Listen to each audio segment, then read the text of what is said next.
ଦେଖନ୍ତୁ ଧାନର ସମସ୍ୟା ଯେଉଁ ହେଇଛି ମୁଁ ମନା କରୁନାହିଁ, କିନ୍ତୁ ଆମେ ମେନଲି ଟୋକନକୁ ନେଇକରି ସମସ୍ୟା ହେଇଛି।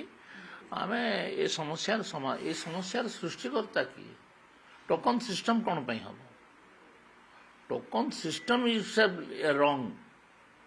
ଯଦି ବିଜେଡି ସରକାର ଟୋକନ କଲେ ସେମାନେ ସମସ୍ୟାର ସୂତ୍ରଧାର, ସେମାନେ ତାକୁ ଆମେ ସମାଧାନ ବାହାର କରୁଛୁ ଏବଂ ଟୋକନ ସମସ୍ତଙ୍କ ସବୁ ଚାଷୀର ଯେଉଁ ପରିମାଣରେ ଧାନ ତାଙ୍କର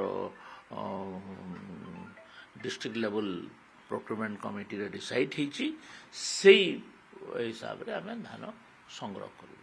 ପେଣ୍ଡିଂ ରହୁଛି ଟ୍ରିବ୍ୟୁନାଲରେ ତ ଆମେ କିଛି କରିପାରିବୁନି ନା। ଟ୍ରିବ୍ୟୁନାଲ ଗୋଟେ କ୍ୱାସି ଜୁଡିସିଆଲ ବଡିଟା, କିନ୍ତୁ ଯେଉଁଟା ରାଜନୈତିକ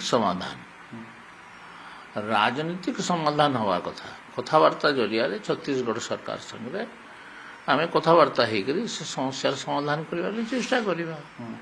ମୁଁ ଭାବୁଛି ଏଇଟା ଏଇ ଗୋଟେ ପଦକ୍ଷେପ ହବ। ଆଉ ଗୋଟେ ବଡ଼ ପଦକ୍ଷେପ ହେଲା ଯେ ଓଡ଼ିଶା ସରକାର ଛତିଶଗଡ଼ ସରକାର ଯେମିତି ଅନେକ ଗୁଡ଼ିଏ ବ୍ୟାରେଜ ତିଆରି କରିଛି। ହୀରାକୁଦ ବନ୍ଧର ଉପର ମାନେ ତଳମୁଣ୍ଡରେ ଆହୁରି କିଛିଟା ବ୍ୟାରେଜ ତିଆରି ହେବାର ଆବଶ୍ୟକତା ରହିଛି, ଯେଉଁଟା ଏକ୍ସପର୍ଟ ମାନେ କହୁଛନ୍ତି। ତ ସେସବୁ ପାଇଁ ପ୍ରକ୍ରିୟା ଆରମ୍ଭ ହେବା କଥା। ଟ୍ରିବ୍ୟୁନାଲକୁ ଯିବା ଗୋଟେ ତ୍ରୁଟିପୂର୍ଣ୍ଣ ନିଷ୍ପତ୍ତି ଥିଲା। ମୁଁ ତ ଭାବୁଛି ଟ୍ରିବ୍ୟୁନାଲକୁ ଯିବା ତ୍ରୁଟିପୂର୍ଣ୍ଣ ନିଷ୍ପତ୍ତି ଥିଲା ବୋଲିକି। ମୋ ଯେଉଁ ଛୋଟିଆ ମସ୍ତିଷ୍କରେ ଏଟାକୁ ନୀତିନ ଗଡ଼କରୀ ସମାଧାନର ସୂତ୍ର ଗୋଟେ ବାହାର କରୁଥିଲେ। ନୀତିନ ଗଡ଼କରୀ ଉଭୟ ସରକାରଙ୍କୁ ଡାକିକରି କଥାବାର୍ତ୍ତା ହେବା ପାଇଁ କହିଥିଲେ, କିନ୍ତୁ କ'ଣ ପାଇଁ ଓଡ଼ିଶା ସରକାର ଟ୍ରିବ୍ୟୁନାଲକୁ ସେ ସମୟରେ ଗଲେ? ଟ୍ରିବ୍ୟୁନାଲକୁ ଯିବା ଦ୍ୱାରା ଏଇଟା ଅଯଥା ବିଳମ୍ବ ଆମର ହେଇଛି ବୋଲିକି ମୋର ଗୋଟେ ଭାବନା ଅଛି। ବର୍ତ୍ତମାନ ଏ କମିଟି ଦ୍ୱାରା ଆପଣମାନେ ଆସି ସେଠି ଦେଖନ୍ତୁ, ରାଜନୈତିକ ସୂତ୍ର ବାହାରିଗଲେ ଟ୍ରିବ୍ୟୁନାଲରେ ଆମେ ତାପରେ ଦେଖିଦେବା ସମାଧାନ କେମିତି ହେଇଯିବ। ମୁଁ ଭାବୁଛି ଯେ ପହିଲା ପଲିଟିକାଲ ସଲ୍ୟୁସନ ଦରକାର। ପଲିଟିକାଲ ସଲ୍ୟୁସନ ଛତିଶଗଡ଼ ସରକାର ସହିତ କଥାବାର୍ତ୍ତା ଲାଗିକରି ମହାନଦୀର ଜଳ ବିବାଦର ସମାଧାନର ସୂତ୍ର ବାହାର କରିବା କଥା। ସାର୍, ଯୋଉ ଆପୋଷ ସମାଧାନ କଥା କୁହ, ଯେହେତୁ ଗୋଟେ ସହଜ ହବ କି ଓଡ଼ିଶାକୁ ବର୍ତ୍ତମାନ, କାରଣ ଆପଣ ସବୁଠି ସରକାର ବିଜେପି ସରକାର ଅଛି, ଗୋଟେ ସହଜ ହବ। ଶୁଣନ୍ତୁ, ବିଜେପି ସରକାର ଥାଉ କି ଯେଉଁ ସରକାର ଥାଉ, ଆମେ ଯେମିତି ଓଡ଼ିଶା ପାଇଁ ଟାଣି ହବୁ ସେମାନେ ତାଙ୍କ ରାଜ୍ୟ ପାଇଁ ଟାଣି ହେବେ ନା ନାହିଁ?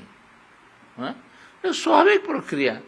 ତ ଦେଖାଯାଉ, ଯେଉଁ ସବୁ କଥା ଗୁଡ଼ାକ କହୁଥିଲେ ମହାନଦୀରେ ପାଣି ଆଇବନି, ଇଏ ଆଇବନି, ଏସବୁ କଥା ତ କିଛି ନାହିଁ। ମହାନଦୀରେ ଆଜି ବି ବହୁ ଜଳ ସମୁଦ୍ରରେ ଯାଇକି ମିଶୁଛି, ତା ଉପରେ କୌଣସି ପ୍ରକାର ପଦକ୍ଷେପ ଓଡ଼ିଶା ସରକାର ନେଇନାହାନ୍ତି।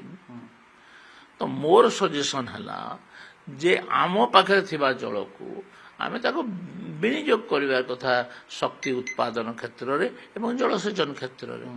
ଏ ଦୁଇଟା କ୍ଷେତ୍ରରେ ଆମେ ମହାନଦୀ ଜଳକୁ ଆହୁରି, ସେ ଯଦି 4ଟା ବ୍ୟାରେଜ ବନେଇଛି, ଆମେ 6ଟା ବ୍ୟାରେଜ କରିବା ପାଇଁ କ'ଣ କିଏ ମନା କରିଛି?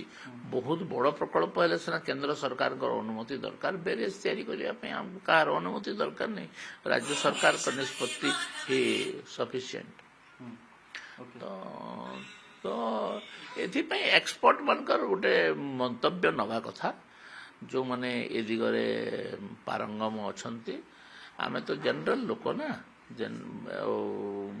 ତାଙ୍କ ସାଙ୍ଗରେ କଥାବାର୍ତ୍ତା ଲାଗିକରି ସମାଧାନ ବାହାର କରିବା।